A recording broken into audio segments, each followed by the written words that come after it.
My husband is leaving me because he believes I can control the alignment of the universe and force our firstborn to be a girl. Okay, to start, my husband, 28M, and I, 27F, have been married for 4 years. His parents, specifically his mother, and I have never had any problems, but we've never quite meshed or seen eye to eye. We've always gotten along and been civil. Our future family has been the talk for years. My husband will be the last of his siblings to have children. All of his siblings have at least one. It's been a running joke in the family that if our first happens to be a girl, she won't be accepted because everyone else had a boy for a firstborn. The joke has never sat quite right with me, but I've laughed it off because I don't want to start anything, and maybe I'm just being sensitive. Fast forward to a few months ago when we started trying. It took about 3 months for me to get pregnant. We tracked my cycle and had scheduled intimacy for the best chance. Infertility runs in my family, and my hubby and I agreed on a big family, so I've been worried about starting a family so late in the game. When I did get pregnant, we were overjoyed. We had all the typical couple conversations that come with having a baby, the excitement, names, nursery themes, gender predictions, etc. He talked about wanting a son first so he could be the big strong leader for all his younger siblings and carry on the family name, a very big deal to him instilled by his parents. I expressed my desire to have a little girl I could dress up and match with. It became a playful banter. He'd refer to the baby as a son, and I would call the baby our daughter. About a week before our gender scan, I looked up all the old wives' tales and created a chart for us to fill out together to see who would hypothetically win our little bet. It included the ring test, Chinese horoscope, heartbeat, cravings, etc. The results ended up being about 50-50 in the end, which made us even more excited to find out for certain at our scan. The following week, we went to our appointment and discovered that our baby was a girl. We were both extremely excited. Hubby was disappointed to lose but told me he was overjoyed to be raising a daughter by my side. That night, we called our families to share the news. After calling his family, his mother asked to speak to him privately. I went to bed alone as their conversation carried on for well over an hour. The following morning, I woke up alone.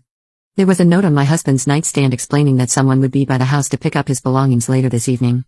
I immediately tried to call him, only to realize he had blocked my number. I then tried his mom. His mother picked up on the first ring. Before I had the chance to get a word in, she started chewing me out, calling me a manipulative dog. I asked her what I had done, and she told me I'd ruined her son's reputation with my inexcusable behaviors and tendencies. I let her finish her rant before kindly asking her what the frick she was talking about. She told me the divorce papers were already written up, and I wouldn't have the chance to tear apart the family like I had been intending to do all this time. I again, slightly less kindly this time, asked her what the frick she was talking about, to which she told me my husband would be leaving me because our child is a girl. I was gobsmacked. I explained to her that it takes two to tango, and there's no way to truly decide the gender of the baby. If she or her son had a problem with the gender, it was his fault as it's his chromosome that determines the gender. However, she had proof that I'd handpicked to have a girl. As I mentioned before, we used a calendar to determine which days would be best for intimacy. Well, she accused me of forcing him to do it with me on the specific day in which the Chinese horoscope would point towards a girl. She also interrogated me on the position we used to conceive the baby, to which I gave her a piece of my mind, telling her that was none of her business. But she smugly informed me my husband had already told her, and the position we used makes it 60% more likely to have a girl that way. If anyone's currently trying for a girl, specifically doing cowgirl sometime in the middle of February should do the trick every time apparently. She finished off by telling me that my clear preference for my family name was disgusting, and she was glad to finally be rid of me and my manipulative ways before hanging up. I've had no contact with my husband since, and it's been over a month. He's blocked me on everything. I can't help but feel that this hasn't all been his choice, but then again, he's a grown adult, so I can't imagine his mother controlling him like that.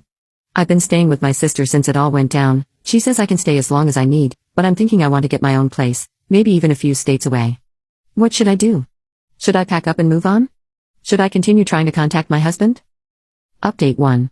I'm planning to try catching my husband on his way out of work sometime next week. I'd like to hear his side of the story. Also, I should have mentioned originally that I had a gut feeling to record the call with my mother-in-law, so I have all of that on hand if it's needed in the future. I've decided, however, that if there is any saving in our relationship, I'll be changing my last name back to my maiden name, and our daughter will be taking my last name, or at the very least have a hyphenated name. Call me feminist or whatnot, but it will be non-negotiable. I'll also be requiring many boundaries between me and his mother, and she will not be in my child's life until she can find it in her to apologize to me sincerely and change her attitude towards us. Update 2. I was able to catch my husband as he was leaving work one night and got his side of the story out of him, as I had hoped. As suspected, he admitted that he was excited for a baby girl, and after speaking to his mom, she forced him to leave and block me. His mother already had the divorce papers ready to go. I tried to tell him that we could fix this. We could raise our daughter together away from his mother.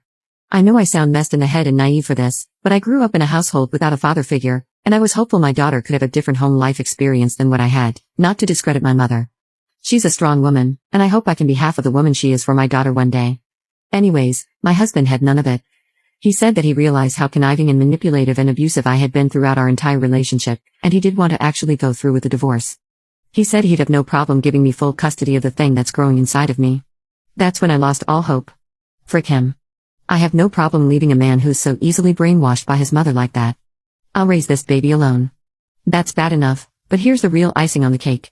I received a phone call from my soon-to-be ex-husband's brother's wife. We've always been quite close, and she informed me over the phone that she overheard a conversation at weekly Sunday dinner that mother-in-law and husband are trying to blindside me in court and take full custody.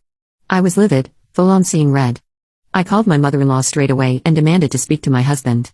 All he had to say for himself was that he realized he didn't want any of his offspring to be raised by such a manipulative freak, and even though he doesn't actually want her, he's sure he can grow to love her again. I'm not sure what to do at this point. I know I have a good case for myself, but I'm freaking terrified they'll win the battle and take everything from me. It brings tears to my eyes thinking about my daughter growing up somewhere where she isn't loved. Even if custody is split 50-50, I'll have no control over the lies they're guaranteed to feed her. My emotions are going haywire trying to write all this out, so I think I'm going to leave it at that. Update 3. I won the court case with full custody. It was a long and draining road, and I won't go into a ton of detail for privacy and legal reasons, but it was all thanks to Reddit. Someone connected me to a great lawyer, and everything worked out exactly the way it needed to. I owe it all to you guys, thank you so much.